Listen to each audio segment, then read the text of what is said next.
Pensez au lac Enigma. Quel nom bien choisi! Il est déjà assez étrange, puisqu'il ne devrait même pas exister. Et pourtant, on vient d'y découvrir de la vie, loin sous la glace. Et cela pourrait même aider la NASA dans sa recherche de vie dans l'espace. Le lac se cache au cœur glacé de l'Antarctique. Ce n'est donc pas un bassin d'eau comme ceux qu'on connaît, mais plutôt un bloc de glace en forme de lac. Enfin, c'est ce qu'on croyait.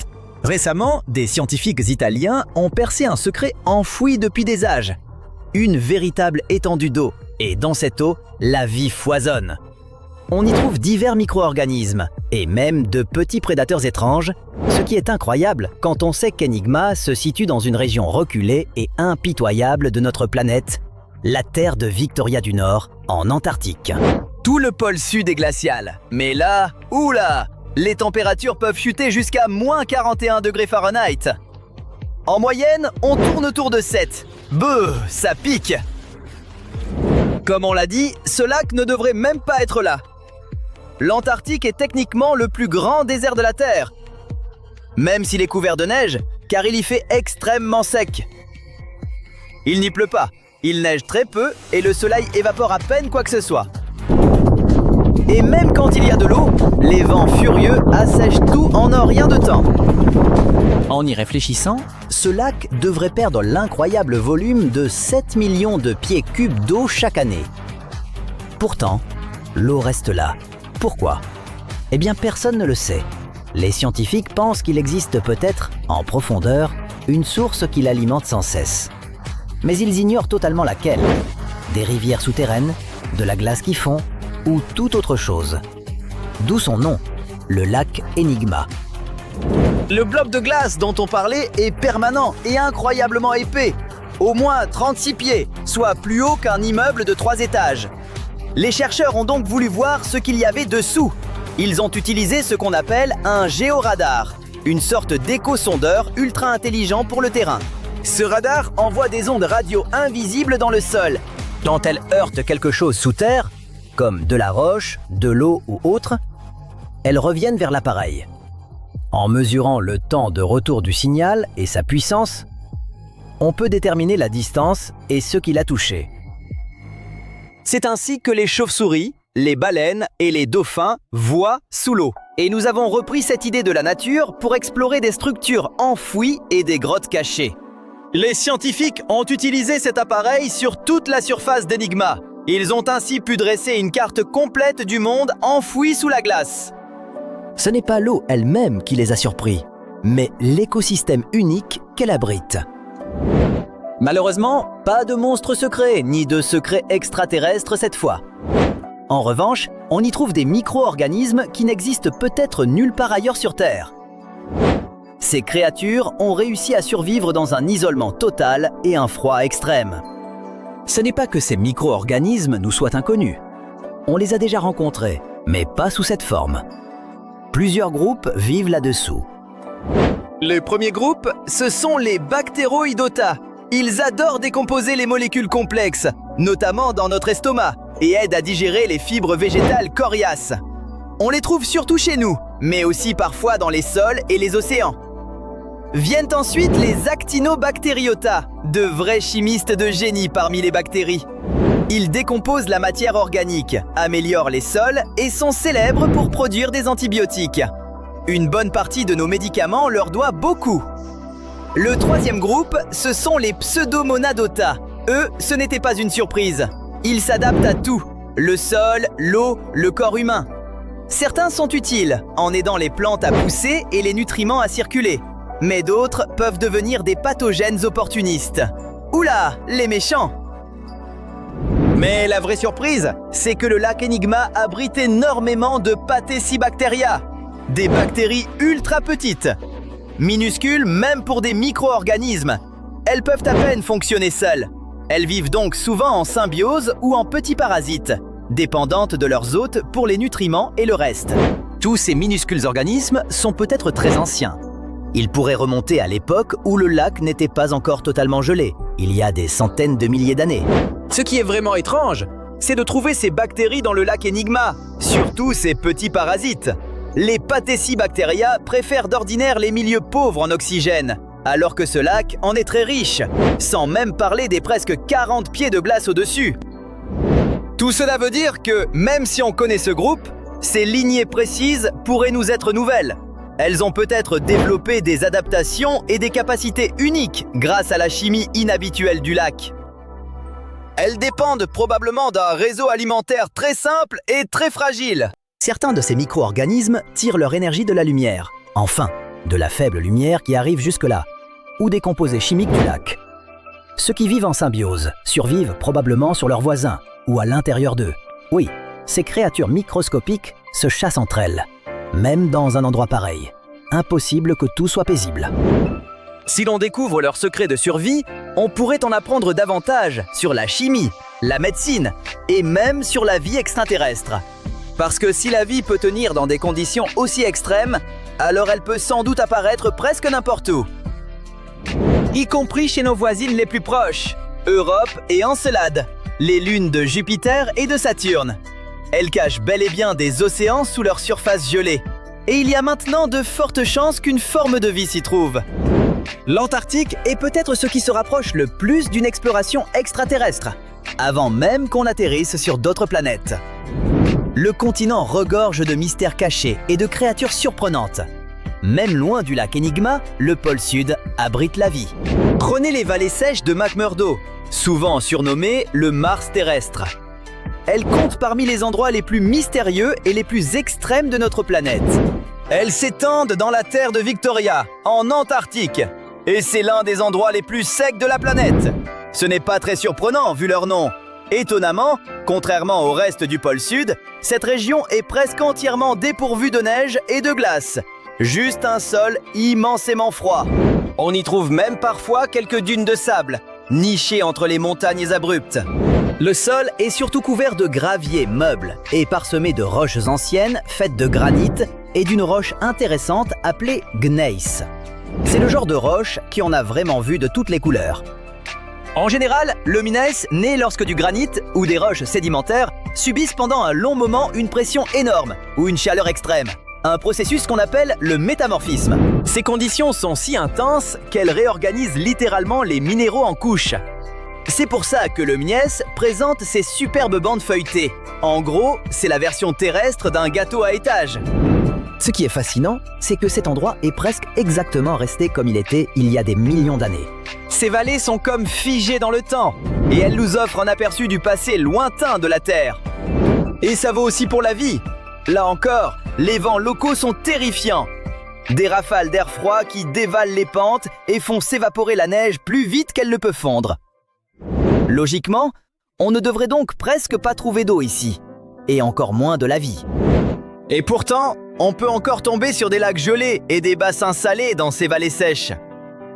La vie locale défie toute logique et bouscule notre compréhension de la biologie. Elle existe même à l'intérieur des roches. Des micro-organismes se cachent dans de petites fissures et crevasses légèrement humides. Au plus profond, on trouve des bactéries endolytiques. Elles sont incroyablement tranquilles. Au lieu de se déplacer comme d'autres micro-organismes, elles restent toujours à l'intérieur de leur petite maison de pierre. Comment survivent-elles? Grâce à la photosynthèse. Comme les plantes, elles exploitent les minuscules traces de lumière qui pénètrent dans les fissures. Un peu comme de petits panneaux solaires pour tirer leur énergie du soleil. Ailleurs, sous le glacier Taylor, vivent aussi des bactéries qui n'ont littéralement besoin de rien.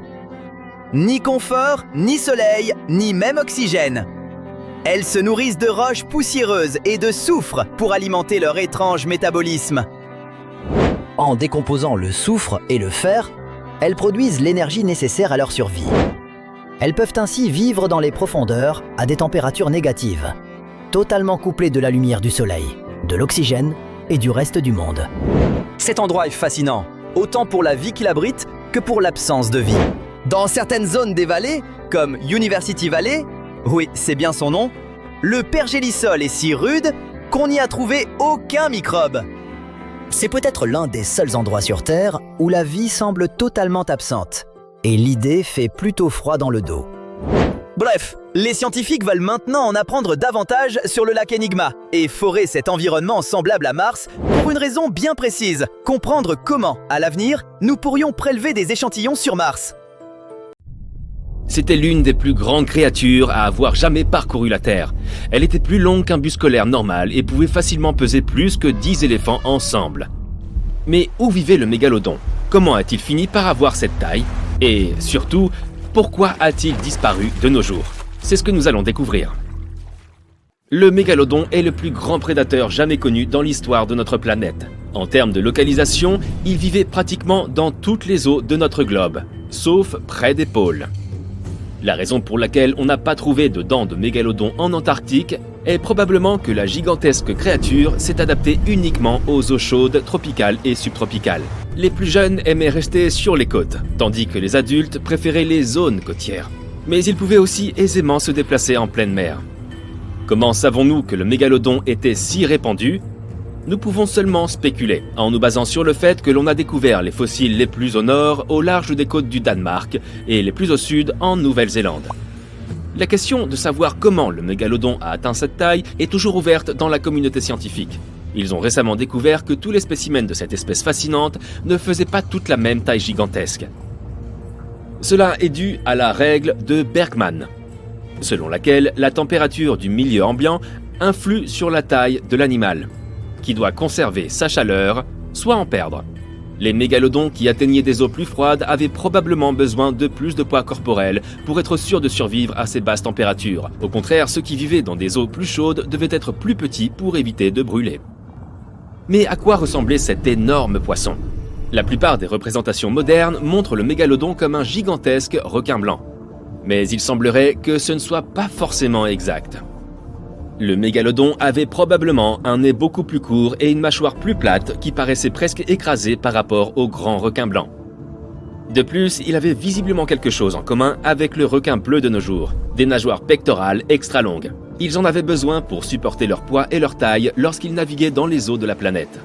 Enfin, les demoiselles mégalodons, étaient certainement environ 2 fois plus grandes que les messieurs. Quant à leur progéniture, même un petit mégalodon était énorme, au moins 1,5 mètre du nez à la queue. Comment le savons-nous? Parce que des spécialistes sont tombés sur des sites de reproduction de mégalodons au Panama, dans le Maryland, aux îles Canaries et en Floride. Même les piles de couches sales étaient énormes. Non, allez, je rigole. L'aspect le plus effrayant de l'apparence du mégalodon était certainement sa bouche. Je veux dire, si tu y penses, le mégalodon mangeait des baleines pour dîner, alors il avait évidemment besoin d'ouvrir sa bouche assez grand. Les scientifiques ont estimé que sa mâchoire devait avoir une taille hallucinante, 2,7 à 3,4 mètres de large. Pour te donner une idée, cela signifie qu'il aurait pu facilement engloutir 2 personnes adultes côte à côte. Attends, quels 2 adultes en fait? Ces mâchoires impressionnantes comportaient également 276 dents. D'après les reconstitutions modernes de la force de sa morsure, il semblerait qu'il ait été l'un des plus puissants animaux de proie, sinon le plus puissant à avoir jamais existé. À titre de comparaison, la force de morsure des humains peut atteindre environ 1300 newtons. On estime que les grands requins blancs d'aujourd'hui sont capables de mordre avec une force de plus de 18 000 newtons. Le mégalodon bat tous les records, avec une force de morsure estimée jusqu'à 10 fois supérieure. Il pourrait pratiquement écraser une voiture avec très peu d'efforts. Ses dents étaient également assez surprenantes. Comme les requins, le mégalodon remplaçait rapidement ses dents cassées ou usées. Avec 4 ou 5 rangées de dents dans sa bouche, il agissait comme un tapis roulant, faisant repousser les dents abîmées ou manquantes en 48 heures environ. Cela signifie qu'un mégalodon adulte aurait probablement fait pousser plusieurs milliers de dents au cours de sa vie. Or, c'était gentil de leur part, car c'est précisément l'une des raisons pour lesquelles les dents de mégalodon sont si fréquentes dans les archives fossiles et que nous sommes en mesure de les étudier correctement. Pour conserver son physique impressionnant, le mégalodon devait manger approximativement 1134 kg de nourriture par jour. Tu n'arrives pas à te faire à cette idée? Eh bien, c'était l'équivalent d'une vache écart par jour pour survivre. C'est comme si tu devais manger 3300 boîtes de thon par jour. J'ai souvent utilisé le mot mégalodon, mais je vous ai déjà dit d'où il venait. Traduit du grec, il signifie dents géantes. Ah, ces Grecs, ils sont malins. Cependant, le nom scientifique complet de ce requin géant est un peu plus compliqué.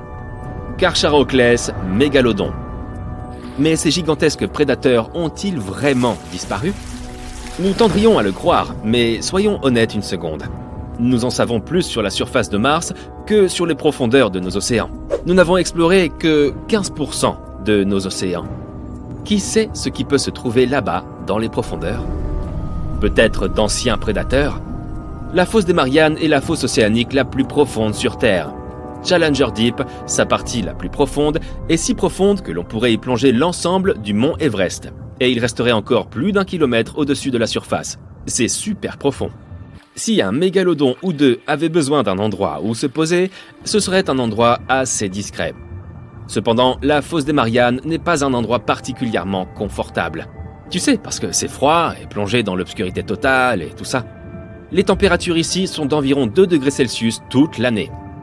Et pour couronner le tout, la pression est 1000 fois plus forte qu'au niveau de la mer. On peut supposer que si un mégalodon se cachait ici, ses dents et ses os ne seraient pas en très bon état. À cause de la forte pression qui règne dans la fosse des Mariannes, les protéines et le calcium commencent à se dissoudre et à se désintégrer. C'est pourquoi, par exemple, le poisson limace, le poisson le plus profond que nous ayons découvert, a évolué vers un cartilage flexible à la place des os. Pour survivre ici, le mégalodon aurait dû apprendre à naviguer dans l'obscurité totale. Cela signifie qu'il serait devenu bioluminescent ou aurait évolué pour développer des yeux énormes comme le calamar géant.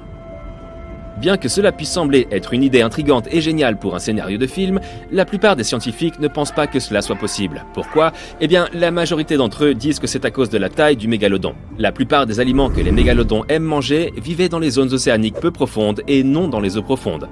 Les spécialistes pensent que si ces animaux erraient encore dans nos eaux, il serait impossible que nous ne le sachions pas. Il faudrait qu'ils viennent dîner de temps en temps, non? Leur nourriture est également la cause la plus probable de la disparition du mégalodon. Alors que certains spécialistes pensent que le mégalodon s'est éteint à cause d'une baisse de la température de l'eau de l'océan, la majorité des scientifiques suggèrent que la dynamique changeante de la chaîne alimentaire est peut-être plus responsable. Pourquoi? Parce qu'à un moment donné, il y avait de moins en moins de sa principale source de nourriture, les baleines à fanon. Et en même temps, le nombre de ses concurrents naturels, comme les requins prédateurs plus petits, comme le grand requin blanc et les baleines, a augmenté. Le mégalodon a vécu sur cette planète bien plus longtemps que nous, et à une époque où nous n'existions pas encore. Ils sont restés ici près de 70 fois plus longtemps que nous, les humains modernes, et ont habité les océans pendant environ 20 millions d'années. L'Homo sapiens est apparu il y a approximativement 300 000 ans. Le mégalodon a réussi à survivre si longtemps, surtout grâce à sa taille imbattable. Il pouvait faire un repas de presque tout ce qui se trouvait dans la mer à l'époque.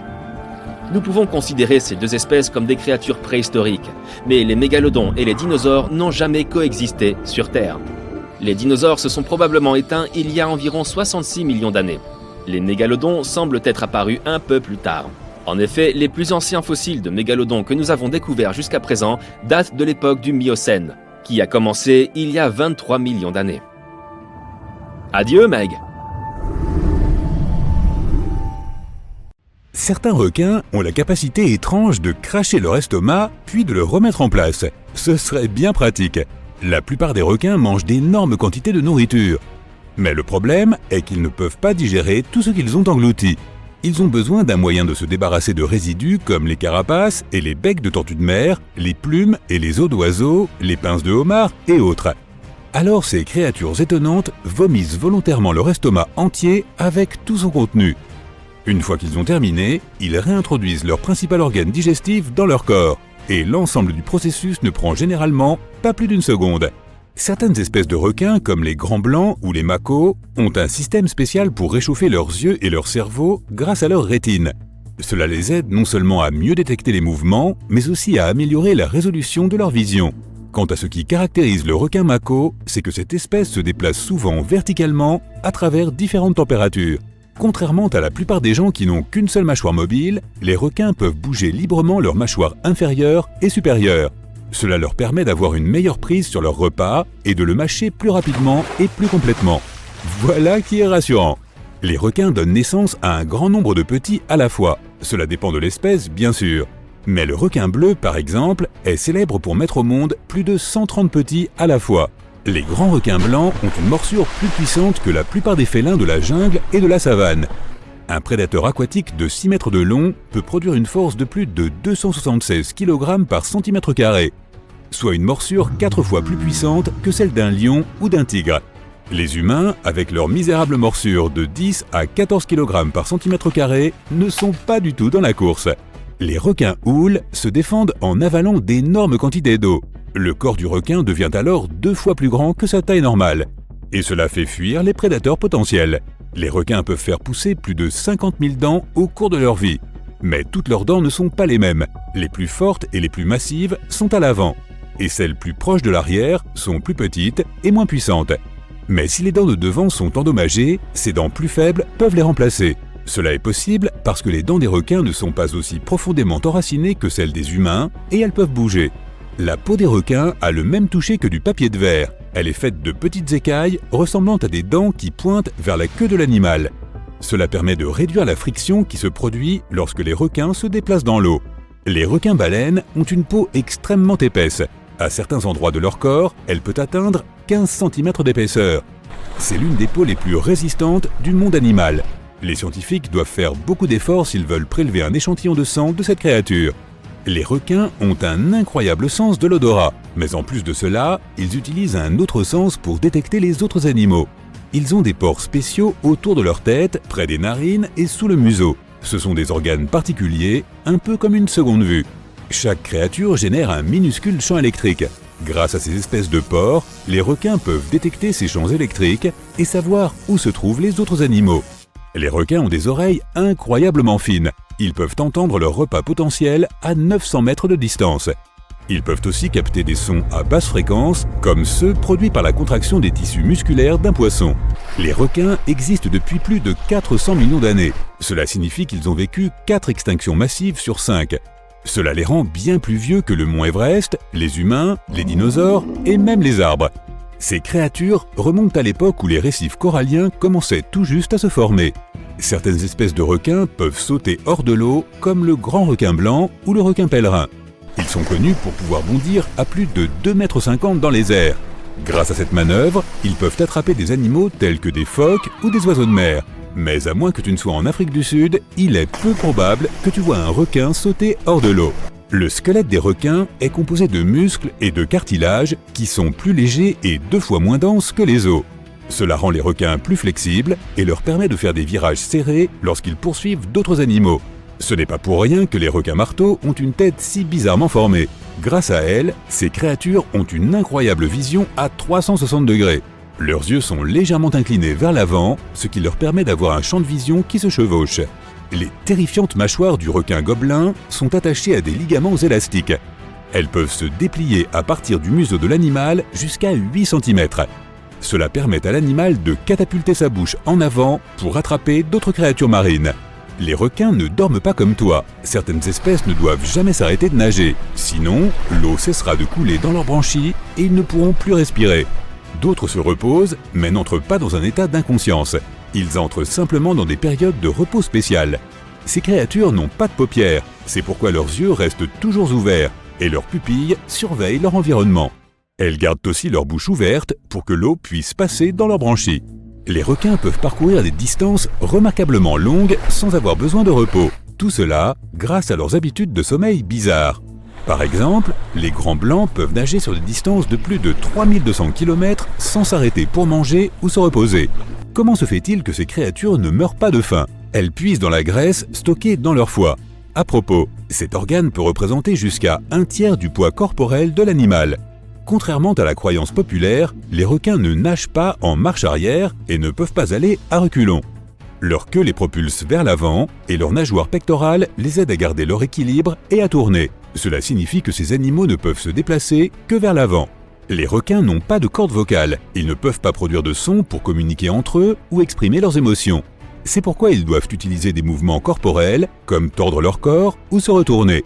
Les requins vivent dans tous les océans du monde, mais plusieurs espèces peuplent aussi des rivières et des lacs d'eau douce. Par exemple, des requins taureaux ont été trouvés dans des rivières tropicales. Ils sont aussi connus pour être capables de nager entre l'eau douce et l'eau salée. Le plus petit requin qui existe est le requin lanterne nain. Cette créature unique ne dépasse pas les 20 cm de long. Mais elle compense sa taille minuscule de bien d'autres façons. Par exemple, certains de ses organes émettent de la lumière. Et comme la créature vit dans les eaux peu profondes, cela l'aide à se camoufler dans les rayons du soleil. Les requins bleus mangent beaucoup, souvent plus que ce dont ils ont besoin. Une partie de cette nourriture peut rester non digérée pendant des semaines jusqu'à ce qu'elle soit nécessaire pour leur apporter de l'énergie. Les requins ont quelque chose qui ressemble à une langue, mais cet organe s'appelle le basies hial. C'est la partie avant du cartilage qui va de la poitrine du requin à sa bouche. Il ne bouge pas et est à peu près inutile. Cette soi-disant langue ne participe pas au processus d'alimentation. Elle n'est pas recouverte de papilles gustatives. Sa seule véritable utilité pourrait être qu'elle soutient certains des os qui relient les branchies du requin. Il existe des centaines d'espèces de requins dans le monde, environ 500. Certaines d'entre elles sont plutôt bizarres. Il suffit de regarder le requin gobelin, le requin pèlerin ou le scalet féroce. Tous ces requins varient en taille, de quelques centimètres à des dizaines de mètres de long. Ils vivent aussi dans des environnements très différents. Les requins tigres mangent tout ce qui leur tombe sous la mâchoire. Parmi les choses les plus étranges qu'ils ont mangées, on a trouvé des caméscopes, des sacs de billets, des plaques d'immatriculation de presque tous les États américains, des laisses de chiens et bien d'autres choses encore. Chaque requin-baleine a un motif unique sur sa peau. Ces taches et rayures peuvent être utilisées pour identifier chaque spécimen, tout comme les empreintes digitales sont utilisées pour identifier les personnes. Le requin griset peut plonger à une profondeur équivalente à 5 Empire State Building. Au cours des 30 dernières années, les scientifiques ont fait une incroyable découverte d'une nouvelle créature vivant profondément sous la surface de l'océan. Le nom de cette créature est l'éponge harpe. Si tu te demandes pourquoi il a fallu tant de temps pour découvrir cet animal, il faut savoir qu'il vit généralement à une profondeur d'environ 3400 mètres sous la surface de l'océan. Cette espèce d'éponge a été découverte pour la première fois au large de la Californie grâce à un robot suffisamment solide pour explorer ces profondeurs extrêmes que l'océan a à offrir. C'est sans aucun doute une zone de la planète où même les créatures à l'apparence la plus bénigne peuvent être potentiellement dangereuses. Et les scientifiques ont été surpris de constater que cette créature était bien plus qu'une simple éponge. Cela peut sembler évident, mais l'éponge harpe a été baptisée ainsi parce que sa structure de base, appelée aube, a la même forme qu'une harpe. Chaque aube est composée d'une branche horizontale soutenant plusieurs branches verticales parallèles. Mais ne te laisse pas tromper par l'apparence fantaisiste et amusante de l'éponge harpe, ou par son joli nom. C'est un redoutable chasseur des profondeurs. Elle a une capacité unique de capturer et d'envelopper de petits animaux à l'aide de ses rhizoïdes, des fibres courtes et fines. Grâce à elle, l'éponge harpe s'accroche au fond vaseux et mou de l'océan et attrape les minuscules créatures qui se retrouvent prises dans ses branches par les courants des profondeurs. D'autres créatures spongieuses se nourrissent souvent en prélevant des bactéries et des morceaux de matière organique de l'eau de mer et en les filtrant à travers leur corps. Mais pas notre éponge harpe.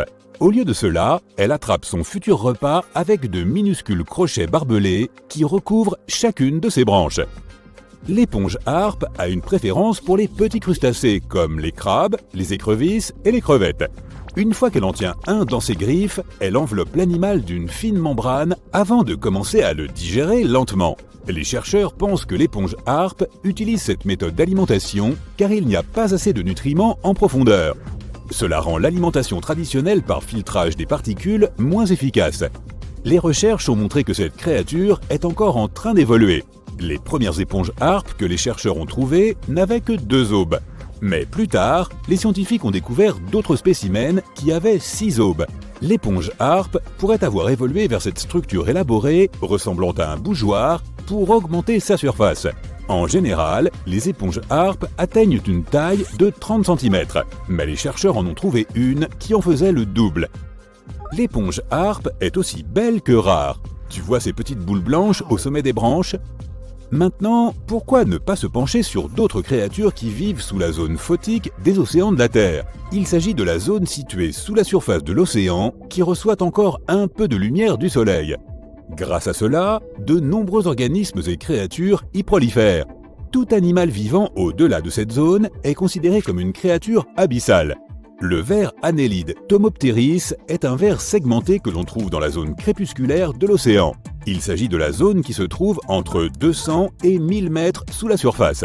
Ces créatures ne font souvent pas plus de 2,5 cm de long, mais les plus grandes d'entre elles peuvent mesurer jusqu'à 30 cm.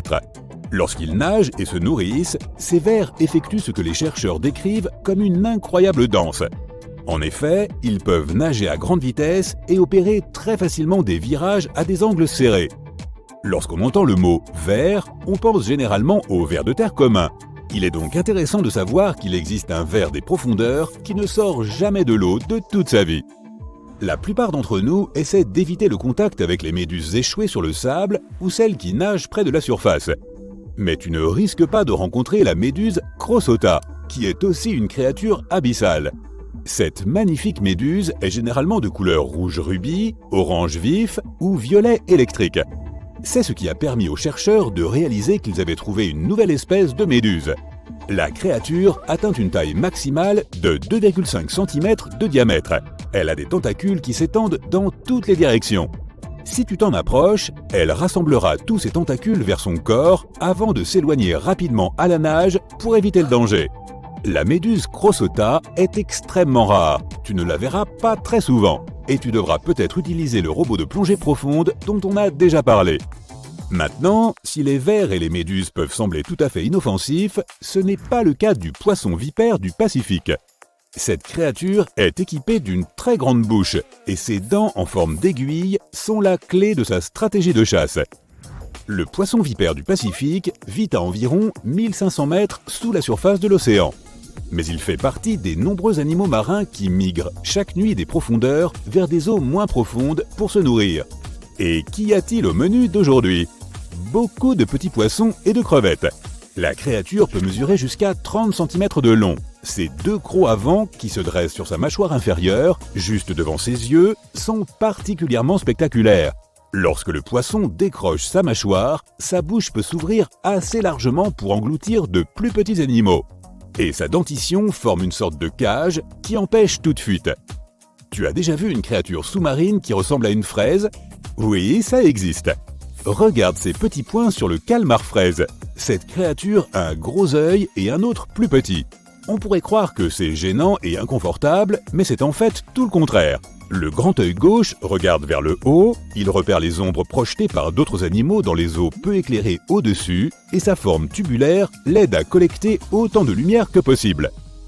De l'autre côté de la tête du calmar, tu peux voir son œil droit. Il est petit et regarde vers le bas. Cet œil recherche les flashs de bioluminescence produits par les animaux qui se cachent dans les eaux plus sombres en dessous. La bioluminescence désigne la production et l'émission de lumière par des organismes vivants. Au fait, ce calmar a un surnom. Il est connu sous le nom de calmar qui louche. Cela est simplement dû à la différence de taille remarquable entre ses deux yeux. Comme la lumière n'atteint pas les profondeurs de la mer, le corps du calmar fraise semble noir. Cela l'aide à se cacher de ses prédateurs comme les requins et les dauphins. En général, le calmar fraise atteint une longueur de 13 cm. Il vit à environ 900 mètres sous la surface, mais nage vers des eaux moins profondes la nuit. L'étoile à plumes est une créature marine sans colonne vertébrale, mais avec des membres en forme de plumes qui rayonnent à partir du centre de son corps. Cette créature est apparue pour la première fois il y a environ 200 millions d'années. Apparentée aux étoiles de mer, elle ressemble à une fleur. Mais si tu t'en approches, elle s'éloigne rapidement à la nage. Mais toutes les étoiles à plumes ne savent pas nager. De nombreuses espèces ne peuvent que ramper sur le fond de la mer. Comme certaines des autres créatures des profondeurs que nous avons examinées, l'étoile à plumes peut s'adapter à son environnement.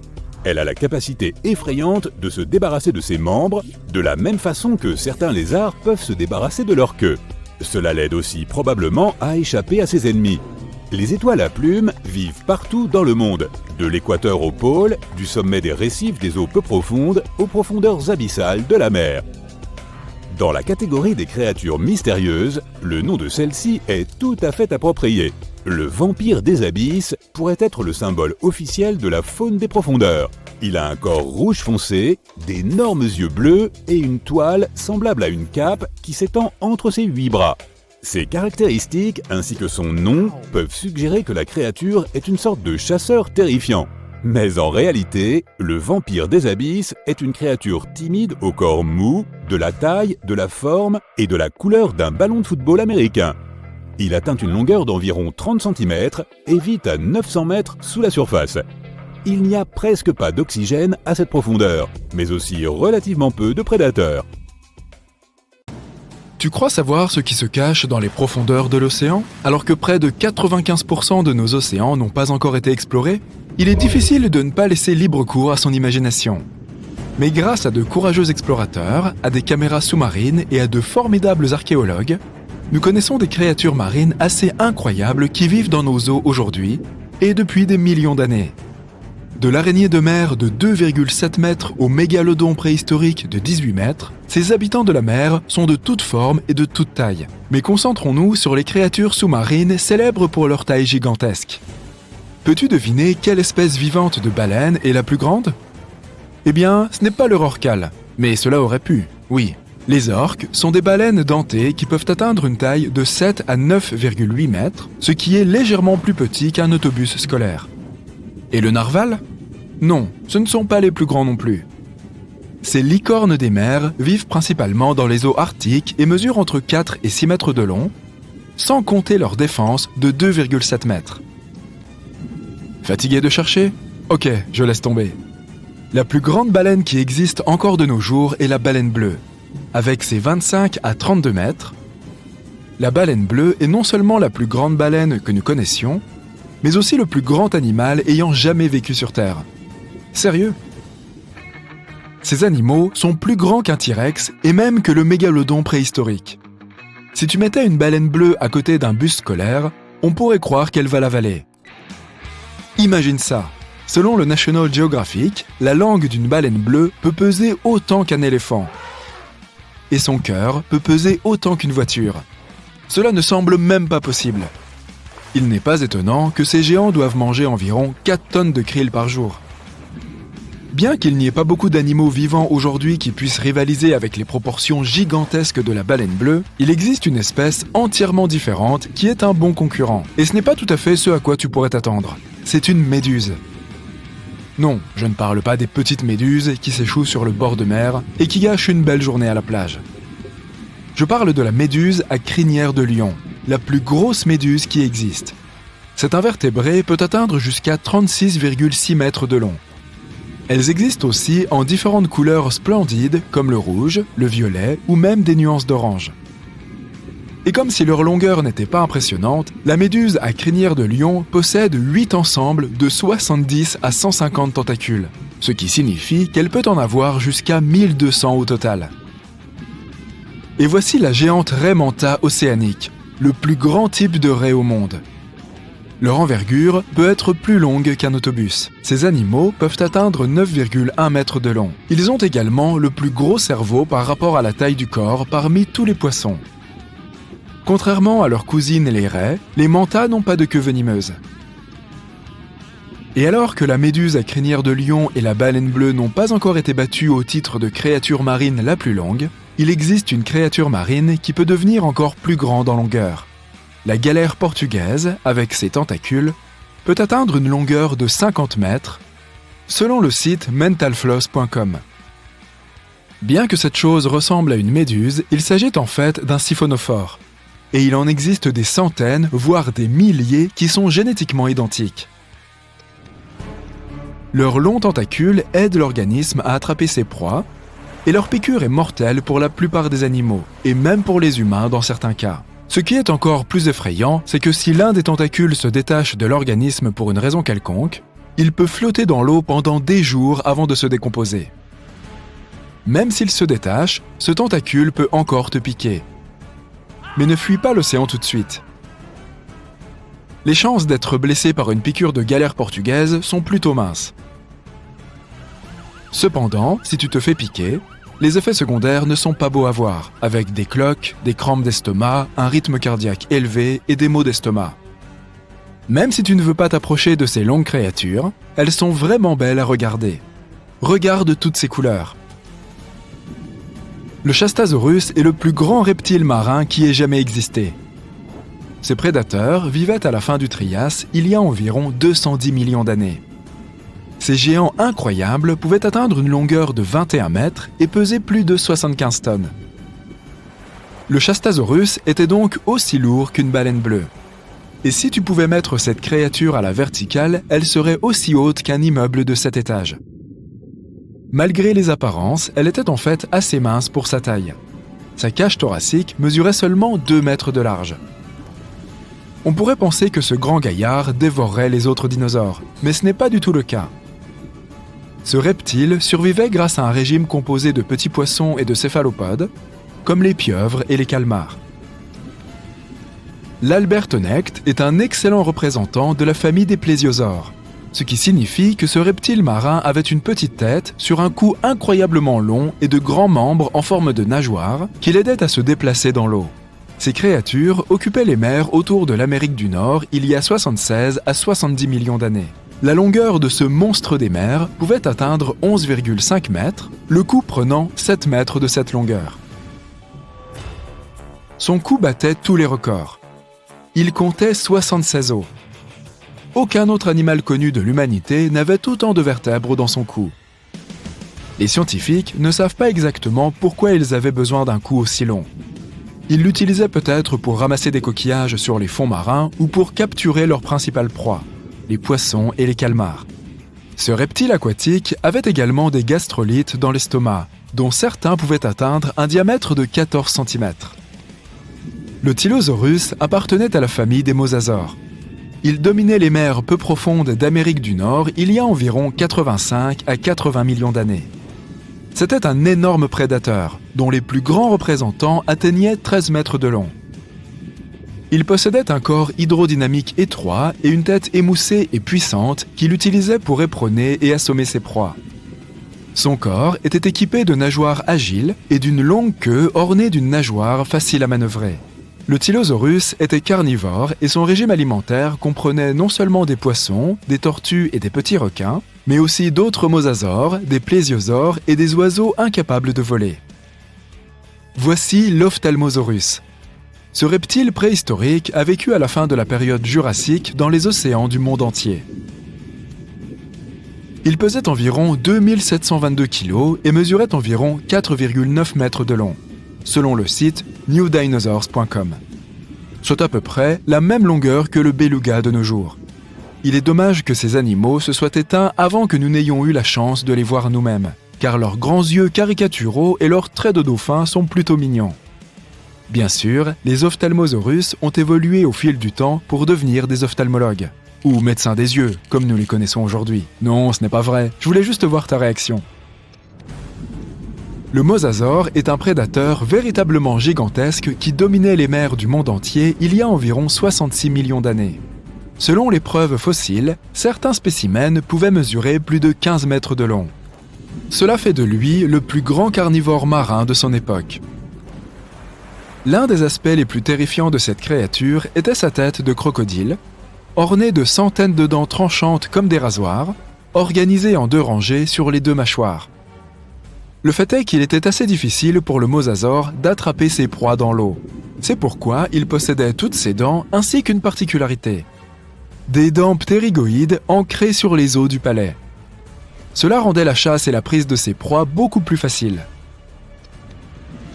Le Styxosaurus appartenait à la famille des plésiosaures et vivait à la fin du Crétacé, il y a environ 85 à 70 millions d'années. Au premier abord, tu pourrais confondre ce dinosaure avec un serpent de mer, et ce serait compréhensible de faire cette erreur. Les Styxosaurus mesuraient environ 10,6 mètres de long, mais leur long cou en forme de serpent mesurait plus de 4 mètres. Ils avaient un corps relativement petit et pesaient environ 4 tonnes. Leur bouche était pleine de dents pointues et coniques qu'ils utilisaient pour attraper les poissons. Ils n'avaient pas besoin de mâcher leur proie grâce aux 200 petits cailloux appelés gastrolites dans leur ventre, qui les aidaient probablement à digérer.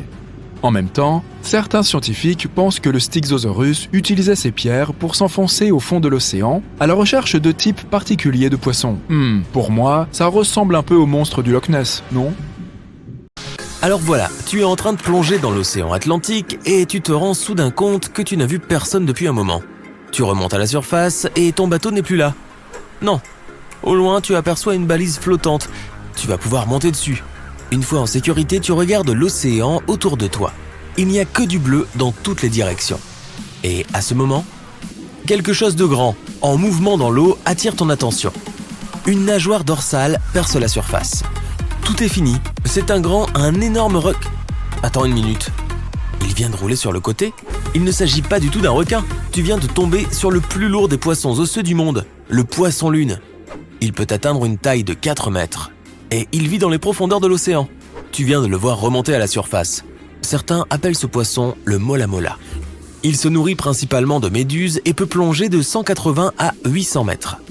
Il n'est pas en train de se faire bronzer, il attend que les oiseaux marins le débarrassent des créatures parasites qui le recouvrent. Un repas délicieux sans aucun doute. Et oui, le poisson-lune est si gros et si lourd que les scientifiques ont beaucoup de mal à l'étudier. Et puis, il vit dans des profondeurs abyssales.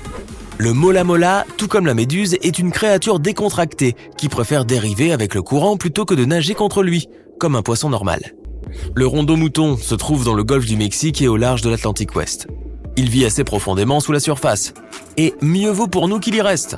Grâce à ses dents, il attrape sa nourriture préférée, des coquillages. Bien qu'il puisse sembler effrayant au début, le rondeau-mouton est assez courant sur les étals des poissonniers et dans certains restaurants. Mais serais-tu prêt à manger un poisson dont les dents sont très semblables aux tiennes? Le poisson le plus incompris du monde se trouve aussi être le plus triste. Le blobfish vit au large des côtes d'Australie et de Nouvelle-Zélande. Il est considéré comme l'une des créatures les plus étranges jamais capturées. Et pour cause, ce poisson n'est tout simplement pas fait pour la surface, avec son aspect de tas gluant en train de fondre. Et en plus, il n'a pas l'air content. Une chose que nous savons sur les poissons des grands fonds, c'est que nous ignorons à peu près tout de leur mode de vie. Tu arrives sur la terre ferme et tu entends un grognement dans le sable boueux, non loin de toi. D'étranges animaux semblables à des anguilles s'y meuvent. Ils sont peut-être mignons, mais ne t'avise surtout pas d'en ramasser un, il pourrait prendre ton doigt pour 104 heures. Le périophthalme géant vit dans toute l'Asie du Sud-Est et étonnamment, il peut courir plus vite qu'un humain si nécessaire. Sur une courte distance tout au moins. Cette créature adore l'eau boueuse. C'est pourquoi on la trouve surtout près des côtes. Ce qui rend ces poissons uniques, c'est qu'ils passent la plupart de leur temps hors de l'eau. Bien qu'ils ne mesurent que 30 cm de long, ils peuvent faire des bonds d'environ 60 cm. Les palmiers marcheurs d'Amazonie sont un des plus grands mystères de la forêt. Tu décides de faire le voyage, ces arbres ne se promènent pas avec des jambes comme toi et moi, mais ils peuvent quand même se déplacer de 20 mètres tous les 1 ou 2 ans. Leur secret, c'est que leurs jeunes racines cherchent la lumière du soleil, tandis que les plus vieilles quittent le sol, une racine devant l'autre. Leurs mouvements sont incroyablement lents. Tu ne peux pas simplement t'asseoir pour assister à ce spectacle. Mais si tu as beaucoup de temps devant toi, tu remarqueras que les arbres se déplacent de semaine en semaine à la recherche de la bonne lumière. Tu es maintenant dans la jungle ouest-africaine où tu te balades en sifflotant. Tu te munis d'un petit bâton pour écarter les toiles d'araignée qui se trouvent sur ton chemin. Tout va bien jusqu'à ce que tu réalises que ce bâton te chatouille la main et qu'il remue. Heureusement pour toi, ce que tu viens de ramasser est un mille-pattes géant africain. Il fait environ 30 cm de long, ce qui le fait ressembler à un petit serpent. Ce chatouillement que tu sens, ce sont ces 250 pattes qui s'agitent. Ces 1000 pattes font partie de la même famille que les crabes et les araignées, mais ils ne mangent que des plantes et des feuilles mortes. Tu te rends à présent dans le Nevada pour une belle promenade. Et oui, pourquoi pas. Comme il fait très chaud, tu décides de sauter dans ce joli bassin naturel que tu viens de trouver. Le seul problème, il est absolument interdit de s'y baigner. Pourquoi? À cause de ce qui est peut-être le poisson le plus rare au monde, le cyprinodon. Il ne mesure que 2,5 cm de long et ne vit qu'ici. C'est une espèce précieuse et protégée, alors lis bien les pancartes et ne songe même pas à aller nager dans leur voisinage. Le bassin où vivent les cyprinodons est célèbre pour une autre raison encore, c'est un indicateur de tremblement de terre. Quand il y a un séisme, par exemple en Indonésie, au Japon ou en Chine, des vagues se forment ici même, dans le Nevada. Tu n'aurais pas tort de vouloir te faire examiner les yeux si tu voyais ce petit animal renifleur. La taupe à nez étoilé est l'une des créatures les plus bizarres qui soient. Les tentacules présents sur son nez aident cette taupe presque aveugle à trouver sa nourriture. Son nez a une sensibilité 5 fois supérieure à celle d'une main humaine. Mais ce n'est pas tout.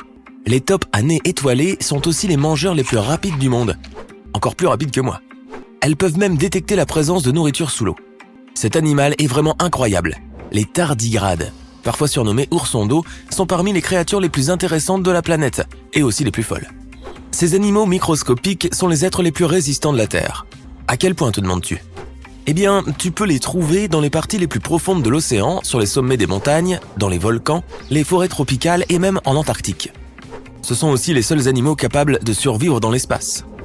Ils peuvent dormir pendant des milliers d'années sans nourriture ni eau, puis se réveiller et marcher comme si de rien n'était.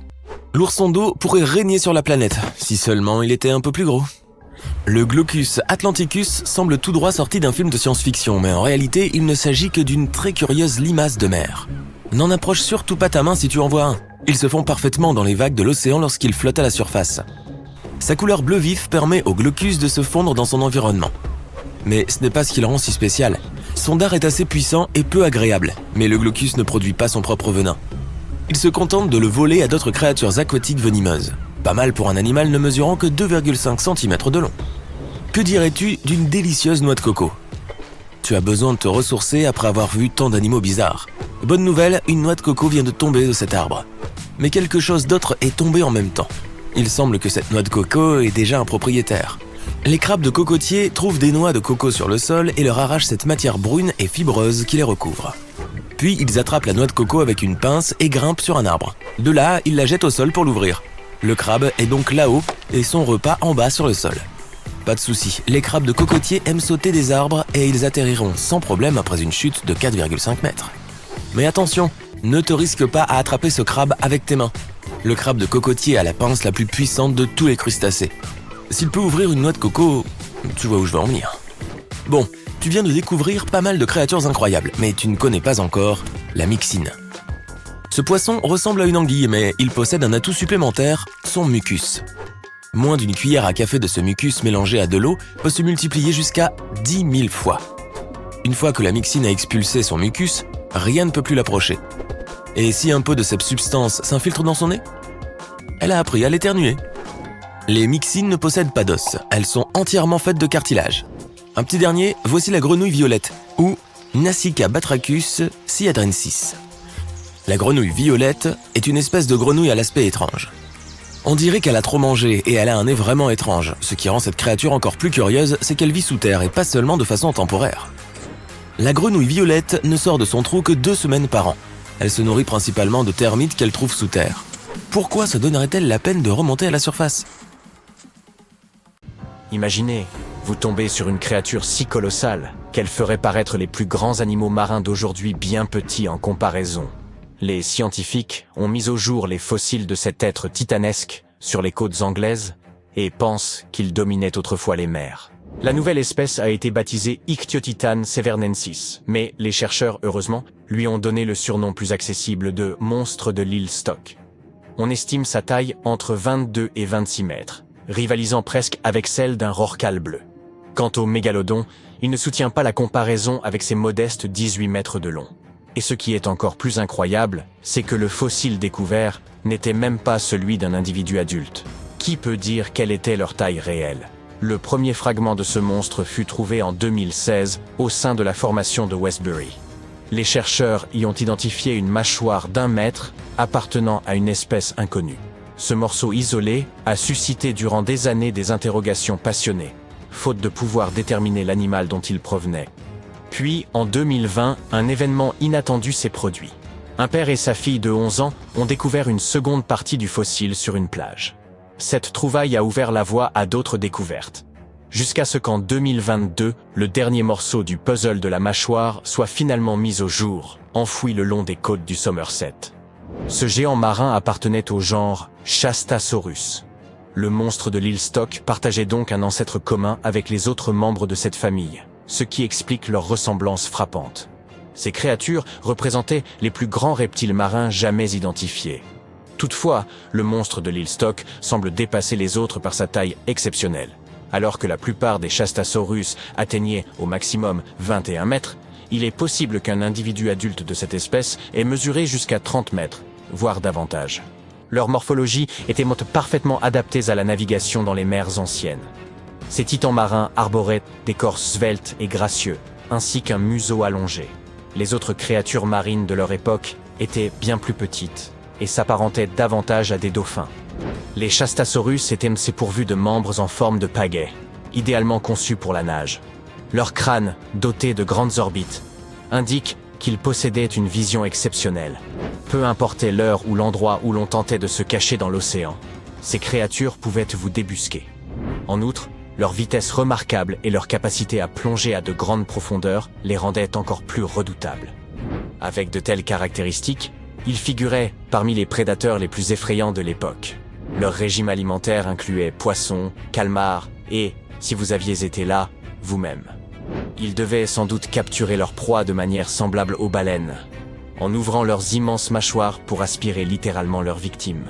Ce qui rend le monstre de l'île Stock particulièrement effrayant, c'est sa supériorité indéniable en matière de mâchoires. Contrairement à d'autres Chastasaurus aux mâchoires relativement plus faibles, qui se contentaient de chasser des poissons plus petits, à l'image des orques actuels, ce titan nécessitait d'immenses quantités de nourriture. Cela témoigne de la richesse des réseaux alimentaires dans les océans du Trias. Le monstre de l'île Stock possède toutefois une caractéristique unique, sa capacité à ouvrir sa mâchoire à près de 90 degrés vers le haut. De puissants muscles entouraient cette structure, lui conférant une force redoutable. Alors que d'autres se concentraient sur la capture de quelques calmars, ce monstre s'attaquait probablement à des poissons de grande taille, voire à d'autres reptiles marins. Des fossiles de Chastasaurus ont été découverts aux 4 coins du globe, depuis l'Amérique du Nord jusqu'en Asie. Cela suggère que ces créatures ont régné et semé la terreur dans les océans pendant des millions d'années. Cependant, même ces géants n'étaient pas à l'abri des charognards, ce qui explique la rareté des fossiles aujourd'hui.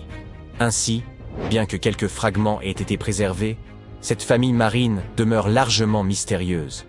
Ces créatures vivaient dans les océans il y a environ 200 millions d'années, à l'époque du Trias supérieur. À cette période, la Terre avait une apparence bien différente. Tous les continents étaient réunis en une immense Pangée, tandis que certaines zones de ce supercontinent étaient recouvertes de forêts de conifères luxuriantes, d'autres s'étendaient en déserts arides ou en vastes prairies. Bien que précédant la célèbre période jurassique, on y trouvait déjà les premiers ptérosaures et amphibiens. Ces monstres faisaient preuve d'une résilience extraordinaire. Bien que la période du Trias fût marquée par une instabilité environnementale majeure, ils ont survécu à de nombreuses transformations, jusqu'à leur trépas final. L'extinction du Trias, l'un des 5 grands événements d'extinction de l'histoire de la Terre, a frappé de manière brutale et anéanti la majorité des espèces, y compris ces léviathans. Les causes exactes de cet événement demeurent floues, mais il semble qu'une intense activité tectonique ait joué un rôle majeur, avec des volcans marins particulièrement actifs à l'époque. Ces éruptions massives ont probablement bouleversé le climat et la chimie des océans, entraînant l'extinction de nombreuses espèces. Selon une hypothèse avancée par les scientifiques, une pluie de comètes provenant du nuage de Oort pourrait également avoir contribué à cet événement. Un tel phénomène pourrait se produire environ tous les 200 millions d'années, même si aucun d'entre nous ne se trouvait là à l'époque pour en attester. Après cette extinction, la Terre mit un certain temps à se remettre, ouvrant la voie à la période jurassique et à l'apparition de nouveaux monstres marins encore plus terrifiants. L'une de ces créatures nous a laissé un crâne gigantesque. Ce fossile, vieux de 150 millions d'années, provient également d'un prédateur marin de l'époque jurassique. Il a été surnommé le Sirex, un nom parfaitement adapté, car ce monstre aurait pu briser une voiture en 2 d'un seul coup de dent. Cette découverte s'est faite par hasard. Un passionné de fossiles se promenait le long de la côte jurassique, célèbre pour ses nombreuses trouvailles fossiles grâce à l'érosion et aux conditions météorologiques agitées. Habituellement, on y déniche de petits fossiles en spirale. Mais cette fois, il a mis la main sur un fossile de monstre marin. Enthousiaste, il a immédiatement contacté des experts qui se sont rendus sur place. Ils ont dû descendre précautionneusement la falaise pour rechercher le reste du crâne. Ce fragment à lui seul mesure 2 mètres de long. Il s'agit en fait d'une nouvelle espèce de pliosaures, des prédateurs géants des mers préhistoriques. Ces créatures figurent parmi les plus imposants prédateurs marins ayant jamais existé, certaines atteignant jusqu'à 12 mètres de long. Leurs immenses dents leur servaient à saisir et à dévorer leurs proies, y compris d'autres reptiles. Heureusement, ces géants appartiennent désormais au passé. Mais qu'en est-il des créatures effrayantes qui peuplent encore nos océans ? Récemment, des biologistes ont identifié l'animal vivant le plus long connu à ce jour. Ils l'ont trouvé au large de la côte de la région de Gascoyne, en Australie, un territoire mystérieux et encore peu exploré. Là-bas, des véhicules sous-marins ont découvert un siphonophore terrifiant mesurant 50 mètres de long. Cela représente 2 fois la taille de nombreux rorquals bleus et 3 fois celle d'une baleine à bosse. Ce siphonophore, qui ressemble à un long ver ou à l'un de ses jouets en ficelle, est loin d'être inoffensif. C'est un prédateur des profondeurs et il ne s'agit pas en réalité d'une créature individuelle, mais d'une colonie de petits clones fonctionnant comme un seul être, formant une véritable conscience collective. Ensemble, ces clones s'allongent comme une corde interminable dans l'eau. Ce siphonophore pourrait bien être le plus long jamais observé, découvert à environ 600 mètres de profondeur. À l'instar des méduses, les siphonophores capturent leurs proies en laissant flotter des tentacules urticants. Lorsqu'un poisson ou un crustacé entre en contact avec ces tentacules, il est paralysé, puis attiré vers le corps principal de la colonie. Les expéditions dans les canyons sous-marins de l'Australie occidentale ont été extrêmement fructueuses. En plus de ce siphonophore, les scientifiques ont identifié jusqu'à 30 nouvelles espèces marines potentielles, telles qu'une nouvelle pieuvre ou un nouveau calmar, un concombre de mer à longue queue, des éponges de verre et des hydraires géants qui ressemblent à des méduses renversées. Aucun de ces spécimens n'avait jamais été observé en Australie auparavant. Toutefois, la plupart de ces découvertes ne rivalisent pas en termes d'effroi avec celles faites récemment dans le golfe du Mexique. Cette créature semble tout droit sortie d'un film de science-fiction. Un calmar magna pinna, ou calmar à longs bras mesurant 8 mètres de long. Il a été repéré à proximité d'une plateforme pétrolière offshore à plus de 2400 mètres de profondeur. Ses tentacules sont incroyablement longs et flexibles, atteignant jusqu'à 15 à 20 fois la longueur de son corps. Il les tient perpendiculaires à celui-ci, lui donnant une allure encore plus étrange, presque comme s'il avait des coudes. Et oui, c'est encore un prédateur des abysses. Ces 10 tentacules lui permettent probablement de capturer ses proies avant de les traîner jusqu'au fond marin. Nous connaissons très peu de choses sur cette créature à l'apparence extraterrestre, car elle est extrêmement difficile à observer et à étudier. Si vous trouvez ces tentacules impressionnants, attendez de découvrir ces créatures à 20 bras. Une nouvelle espèce, découverte dans les eaux glaciales de l'Antarctique, évoque l'apparence du facehugger dans Alien. Les chercheurs, qui exploraient ces profondeurs pour étudier des animaux marins cryptiques appelés Promachocrinus, ont fait cette incroyable trouvaille. Ces créatures, similaires aux étoiles et aux concombres de mer, arborent une apparence étrange et peuvent vivre jusqu'à 2000 mètres sous la surface. Cette nouvelle espèce a été surnommée l'étoile de mer à plumes fraises de l'Antarctique. Pourtant, malgré ce nom charmant, son apparence est tout sauf douce. Elle possède un corps rappelant une fraise, d'où émergent 20 bras fins. Ces teintes varient du violet au rouge foncé, et chaque bras présente des longueurs et des épaisseurs différentes. Brrr! Qui peut dire combien d'autres créatures tout aussi troublantes restent encore à découvrir dans les profondeurs des océans? Nombre de créatures d'épouvantes pullulent, bien loin de la surface, comme ce vampire des abysses, qui vit à près de 1000 mètres de profondeur, dans une obscurité quasi totale. Ce calmar possède une cape semblable à celle d'un vampire, et c'est à cela qu'il doit son surnom. Dans les profondeurs de l'océan, il ne peut pas utiliser d'encre pour se défendre. Cet animal a donc développé une tactique inhabituelle. Il se met à luire légèrement pour effrayer ses prédateurs. Si cette tactique échoue, le vampire des abysses peut retourner son corps comme un gant, révélant de petites épines. Son nom scientifique de Vampirotetis infernalis se traduit littéralement par « calmar, vampire des enfers ». Mais en dépit de son aspect terrifiant, c'est une créature marine parmi les plus inoffensives. La créature que nous venons d'évoquer ne venait pas de l'espace, mais cet objet-ci en revient très certainement. Avant que SpaceX ne se mette à concevoir des fusées réutilisables, la NASA se contentait simplement de larguer les anciennes après avoir propulsé ses astronautes dans l'espace, la plupart du temps au-dessus d'un océan ou d'un désert. En 2012, une expédition financée par Jeff Bezos s'est mise en quête de la fusée d'Apollo 11. On est parvenu à la retrouver au moyen de sonar, mais elle était dans un état déplorable. Elle gisait au fond de l'océan, non loin du site prévu. L'équipe est néanmoins parvenue à sauver l'un des moteurs et à en reconstruire 2. La cité perdue la plus célèbre est bien évidemment l'Atlantide, mais hélas, nous ne l'avons toujours pas découverte. Cependant, la cité de Thonis Héracléon n'était également qu'un mythe jusqu'à ce qu'un pilote britannique aperçoive quelque chose qui ressemblait à une ville engloutie en survolant la mer Méditerranée. Il l'a signalé, et 60 ans plus tard, une équipe de plongeurs s'y est rendue. Ils ont été stupéfaits de découvrir une cité tout entière sous les eaux. Elle regorgeait d'artefacts qui pourraient nous en dire long sur l'histoire de ces lieux. Aujourd'hui, c'est l'un des sites archéologiques sous-marins les plus prisés au monde. On pense que c'est la montée des mers qui aurait entraîné toute la ville sous les flots. Le Titanic a coulé en 1912 et son épave n'a été officiellement retrouvée que 74 ans plus tard. Mais en réalité, c'est un pêcheur qui aurait découvert le Titanic 8 ans plus tôt, alors qu'il pêchait dans l'océan Atlantique. Il remontait ses filets quand il a vu qu'une tête y était coincée.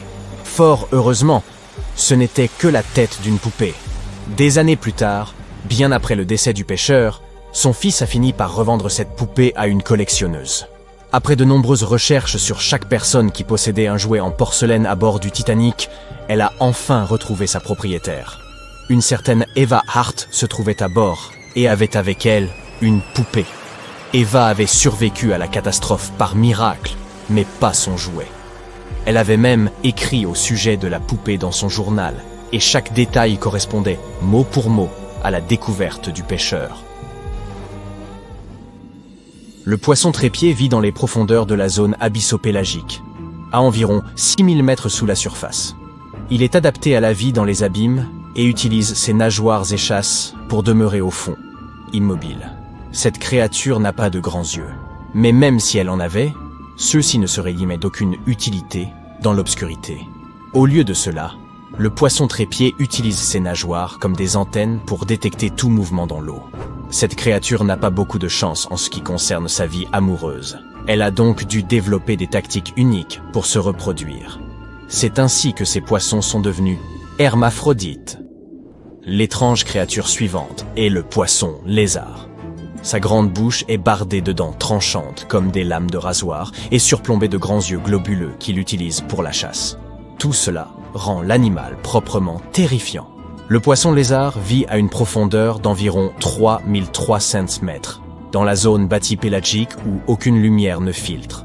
Cette aberration de la nature se nourrit essentiellement de tout ce qui peut entrer dans sa bouche, des petits poissons aux autres poissons lézards. D'un autre côté, s'ils ont la chance d'apercevoir l'un de leurs congénères, ils en tombent probablement amoureux, car trouver un partenaire à de telles profondeurs n'est pas une tâche aisée.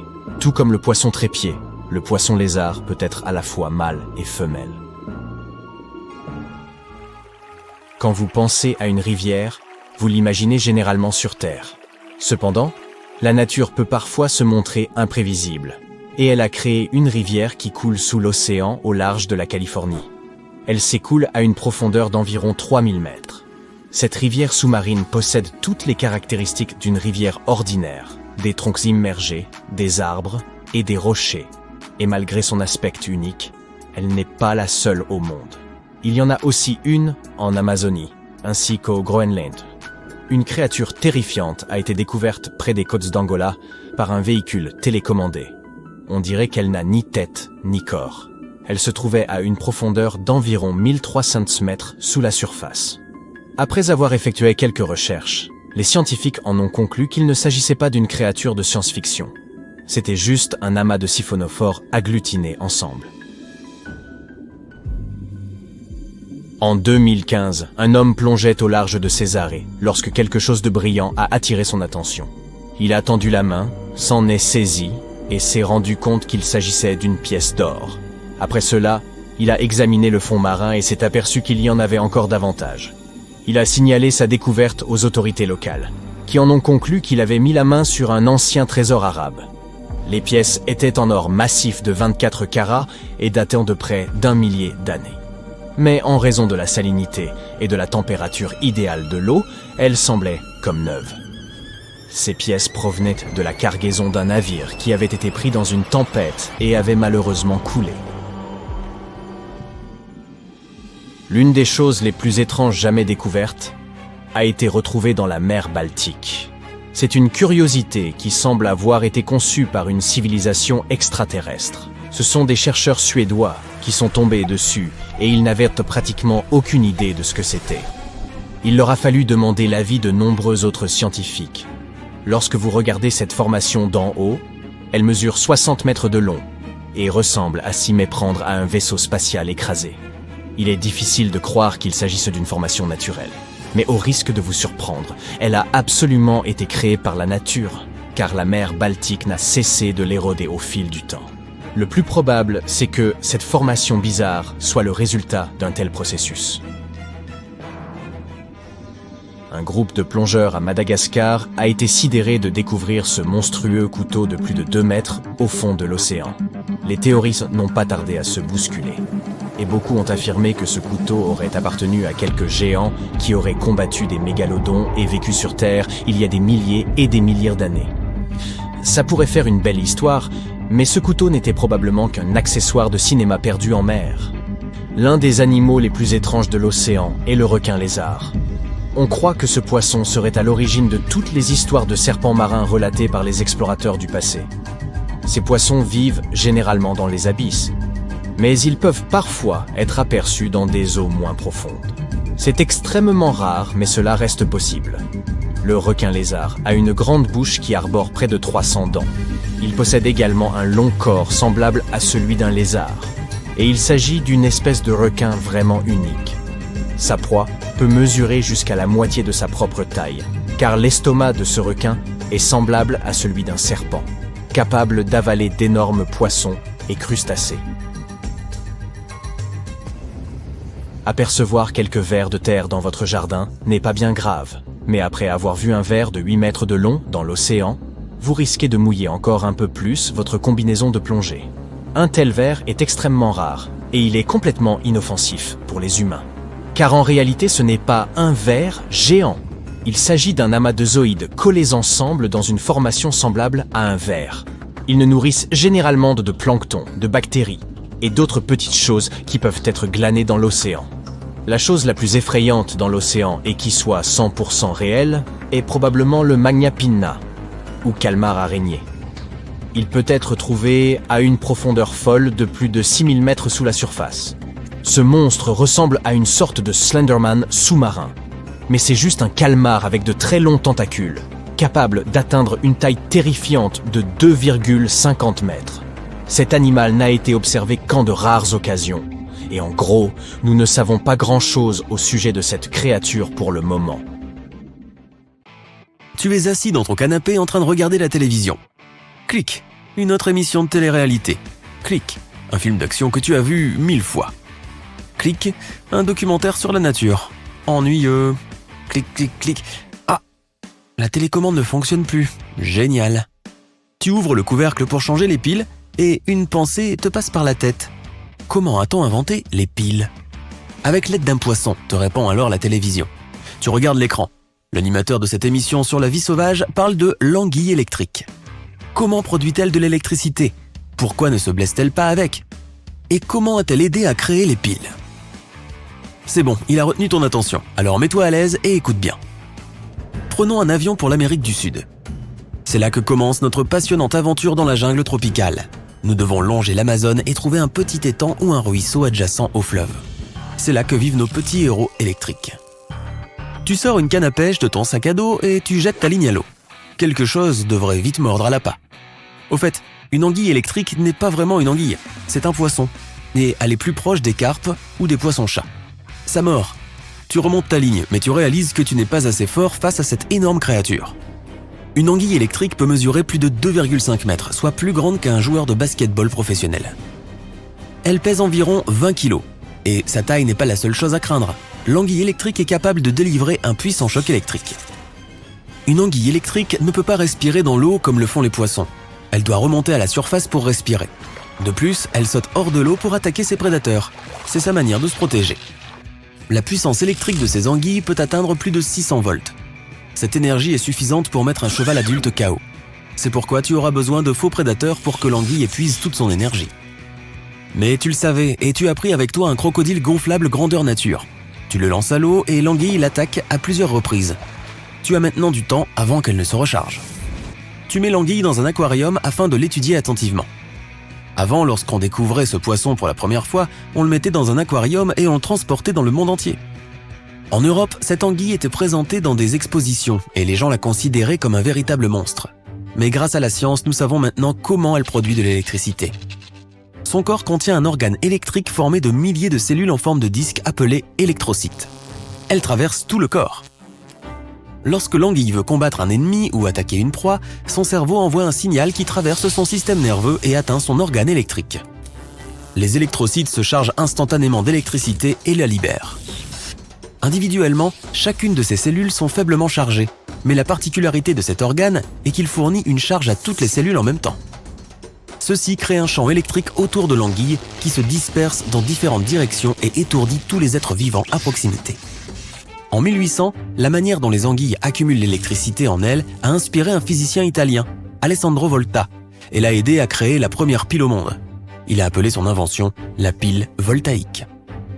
Et l'unité de mesure du potentiel électrique a été nommée d'après le scientifique lui-même, l'Alessandro. Non, je plaisante. Le volt. Par contre, Volta ne comprenait pas pourquoi ce champ électrique n'affectait pas l'anguille elle-même. Plus de 200 ans se sont écoulés depuis et la science ne peut toujours pas expliquer ce phénomène.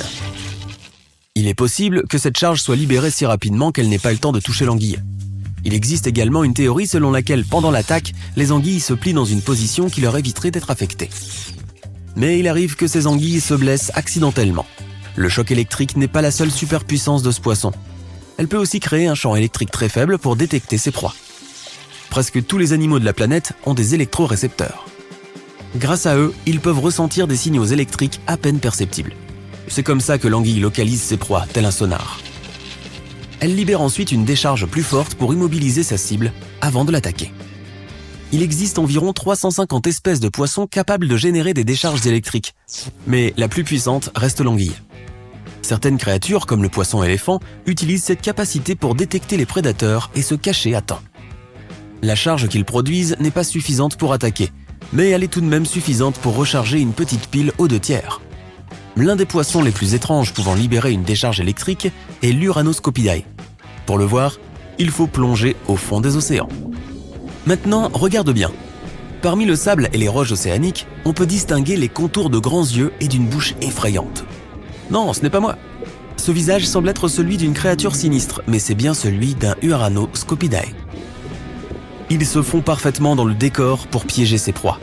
Ses yeux, narines et bouche se trouvent au-dessus de son visage, tous au même endroit. Il s'enfouit dans le sable, ouvre la gueule et attend le passage de petits poissons. Les organes produisant de l'électricité se trouvent derrière ses yeux. Ce poisson les utilise pour se protéger des prédateurs. Le choc étourdit ses ennemis, ce qui lui laisse le temps de s'éloigner. Et il n'y a pas que les poissons qui peuvent produire de l'électricité. Partons dans de luxuriantes prairies verdoyantes. Les abeilles volent et travaillent dur ici. Ces créatures battent des ailes si vite qu'elles génèrent une impulsion électrique. Observons comment une abeille vole vers une fleur, la pollinise et y laisse une faible trace électrique.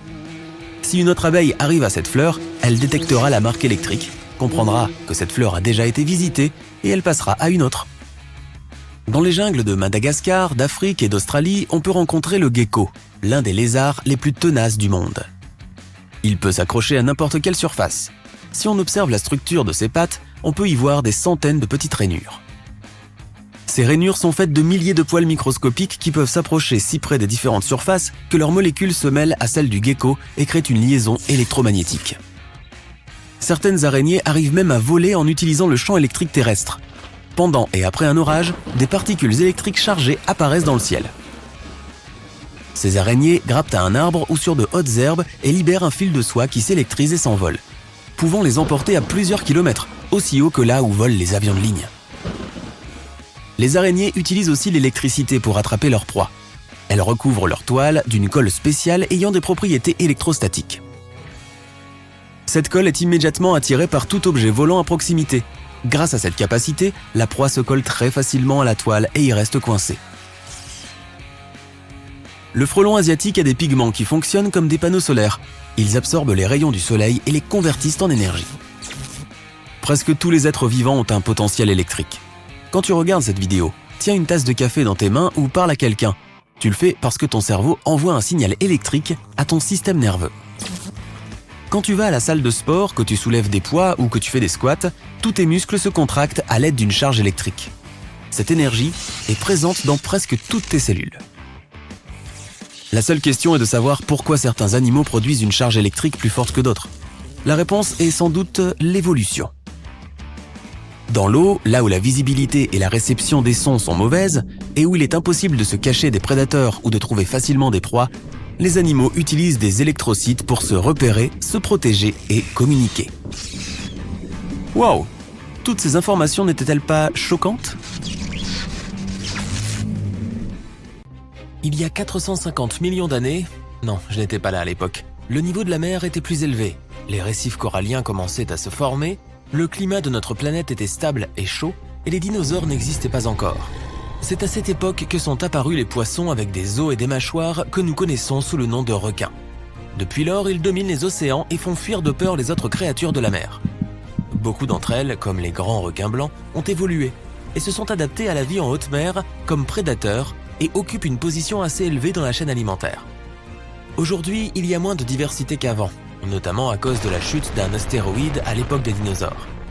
Après avoir réduit le nombre d'espèces de requins, seuls les petits requins des eaux profondes qui se nourrissaient principalement de poissons ont survécu.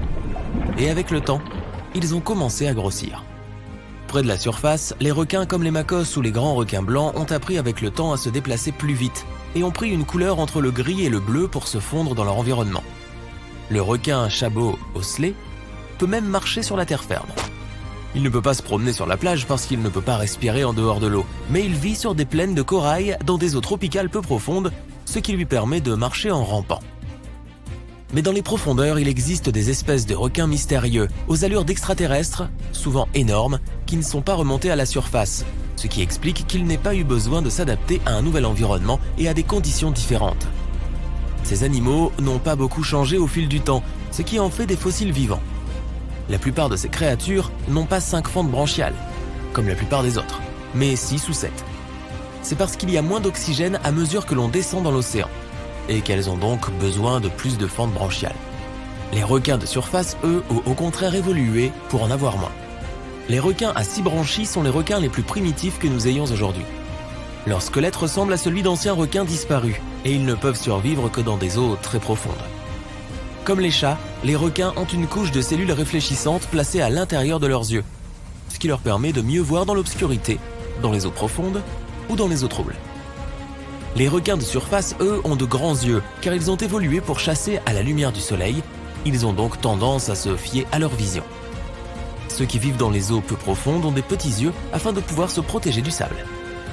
Comme d'autres créatures des profondeurs, les requins à 6 branchies ont aussi de plus grands yeux pour capter le plus de lumière possible. Ils ont plus de bâtonnets détecteurs de lumière, mais ne distinguent cependant pas très bien les couleurs. Dans la zone crépusculaire de l'océan, avec un minimum de lumière solaire, il existe quelques espèces de requins bioluminescents. Ils ne captent pas la lumière dans leurs yeux, mais la produisent ou la réémettent avec leur corps. Leur peau ou leurs organes possèdent des cellules spécialisées qui produisent une douce lumière bleu-vert. Les créatures des profondeurs qui produisent leur propre lumière le font pour attirer leur proie, dissuader les animaux de les poursuivre ou, selon les scientifiques, pour communiquer entre elles. Cela peut même les aider à se camoufler. Elles le font en cachant leur silhouette aux animaux qui les poursuivent. Elles produisent suffisamment de lumière pour se fondre dans leur environnement. La plus grande créature sous-marine phosphorescente est le requin-taupe bleu. On le trouve en train de nager à 300 mètres sous le niveau de la mer, se nourrissant de poissons de fond ou de petits requins. Il peut atteindre près de 183 cm de long et vit à 1000 mètres sous le niveau de la mer. Les requins des profondeurs sont également plus grands que ceux de la surface. Le requin du Groenland peut mesurer jusqu'à 7,3 mètres de long, soit plus qu'un grand requin blanc. Il existe un phénomène appelé gigantisme abyssal. Les créatures qui vivent dans les profondeurs de l'océan, pauvres en nutriments, grossissent, parce que de cette manière elles souffrent moins de déperdition d'énergie et de chaleur. Le requin du Groenland passe sa vie au ralenti. Il a un métabolisme lent et peut passer de très longues périodes sans nourriture. Grâce à ce rythme particulier, il a évolué pour vivre jusqu'à 500 ans à des profondeurs de 2200 mètres. Les requins des eaux peu profondes attrapent leur proie en se fiant à leur agilité et à leur vitesse. Mais pour eux, c'est plus facile, car il y a beaucoup de nourriture à la surface. Les requins des profondeurs qui ont moins de nourriture et un rythme de vie plus lent ont dû développer un style différent. Ils sont plus opportunistes, ne sont pas difficiles et ne se soucient pas de savoir si leur futur repas est vivant ou non. Ils mangent ce qu'il y a, point. Le requin lézard est un autre fossile vivant issu des profondeurs les plus sombres. Il n'a pas beaucoup évolué au fil du temps et il est l'un des derniers de son espèce, tous ses cousins ayant déjà disparu. Il peut mesurer jusqu'à 2 mètres de long, se nourrit principalement de calamars et attrape d'autres requins et poissons. Il ressemble à un dinosaure avec un visage en forme de serpent, un corps long, lisse et fin qui se déplace comme un reptile. Il peut se propulser grâce à la puissance de sa queue et s'enrouler comme un serpent. Il ne nage pas en ligne droite comme les autres requins. Le squalene féroce peut mesurer jusqu'à 50 cm. Il doit son nom en anglais cookie cutter shark, soit requin mangeur de cookies, à la façon dont il se nourrit. Il croque de petits morceaux. Il s'agit d'une créature parasite, ce qui signifie qu'il se nourrit d'animaux plus grands mais les laisse en vie. Il a des dents pointues et avale parfois exprès celles qui tombent. Certains chercheurs pensent que cela pourrait être dû au fait qu'ils vivent dans les profondeurs, qui sont pauvres en nutriments. S'ils avalent leurs dents, ils peuvent recycler le calcium et d'autres matières qu'elles contiennent. Le squale bouclé du Pacifique est une créature rare et singulière, dotée de nombreuses denticules en forme d'épines et de 2 petites nageoires dorsales. Il vit principalement dans les profondeurs de la région du Pacifique, jusqu'à 580 mètres. Les requins fantômes ne sont même pas de vrais requins, mais des poissons étroitement apparentés à ces derniers et aurés. Ils ont de grandes nageoires pectorales et pelviennes, 2 nageoires dorsales, de très grands yeux et contrairement à leurs cousins, une seule ouverture branchiale externe. Les requins fantômes ont une queue fine, sont de couleur argentée et noirâtre et peuvent atteindre jusqu'à 2 mètres. Ils vivent parfois dans les rivières et les eaux côtières, mais aussi dans les profondeurs de l'océan, à 2500 mètres ou plus. Ce sont des nageurs pas très doués. Ils ont donc tendance à se nourrir d'invertébrés et de petits poissons. Les requins lutins. Alors qu'ils nagent dans les profondeurs de la mer, cet affreux requin au corps flasque aperçoit soudain un petit calamar innocent. Il se dirige vers lui, mais son repas potentiel le remarque et se déplace rapidement pour s'éloigner. Au début, le plan semble pouvoir fonctionner. Mais le requin sort soudainement sa mâchoire de sa gueule et attrape le pauvre petit calamar en 1 seconde. Une fois le repas terminé, l'animal remet simplement sa mâchoire dans sa bouche et s'en va comme si de rien n'était. Cela est possible car sa mâchoire est reliée à des lambeaux de peau de 7,5 cm de long, ce qui lui permet de la déployer à partir du museau. Il peut mesurer jusqu'à 3 mètres de long et peser jusqu'à 210 kg. Les scientifiques pensent que ces requins sont surtout actifs le matin et le soir. Ils possèdent un long museau proéminent et des organes sensoriels spécifiques. Ils les utilisent pour détecter les champs électriques dans les sombres profondeurs des océans. Le requin plané est une sorte de requin vache. Il est brun en passant par le gris argenté sur le dessus, blanc en dessous, des taches noires et blanches, avec un corps épais, une petite nageoire dorsale et un museau large et pointu. Il peut mesurer jusqu'à 3 mètres de long et vit principalement à des profondeurs de 570 mètres. Mais tu peux également le trouver dans les canaux profonds des baies. Il peut être agressif envers les humains s'il est provoqué. Alors abstiens-toi, vraiment. Comme la plupart des créatures des profondeurs, c'est un chasseur opportuniste qui n'est pas très difficile, mais qui aime s'attaquer aux dauphins, aux phoques, aux marsouins et aux autres animaux marins. Les requins à grande gueule vivent principalement à des profondeurs de 4600 mètres et passent la plupart de leur temps dans l'obscurité. Comme moi, les scientifiques l'ont découvert en 1976, car il se rapprochait de la surface la nuit pour se nourrir de zooplancton. C'est le seul moment où ces requins vont à la surface. Pendant la journée, ils retournent dans leurs profondeurs tranquilles, sombres et mystérieuses. Ce sont des filtreurs, ce qui signifie qu'ils gardent leur bouche grande ouverte pendant qu'ils nagent, afin de filtrer les planctons qu'ils aiment manger. Des organes produisant de la lumière se trouvent à l'intérieur de leur bouche, ce qui attire les proies potentielles, comme les crustacés pélagiques. Ces requins vivent dans les parties profondes de l'océan, mais il est rare de les trouver à moins de 3 km de profondeur. Les scientifiques pensent que d'autres poissons plus forts et dotés d'eau les ont supplantés. Les parties profondes des océans se sont oxygénées il y a environ 70 millions d'années, et les requins sont là depuis bien plus longtemps. Mais les poissons osseux se sont adaptés et ont trouvé des moyens efficaces d'utiliser l'oxygène, alors que les requins ont été lents à s'adapter et ont donc perdu la bataille. En outre, les profondeurs océaniques sont beaucoup plus froides, ce qui constitue un défi pour les poissons et les autres animaux à sang froid, car la vitesse de leur métabolisme dépend largement de la température extérieure.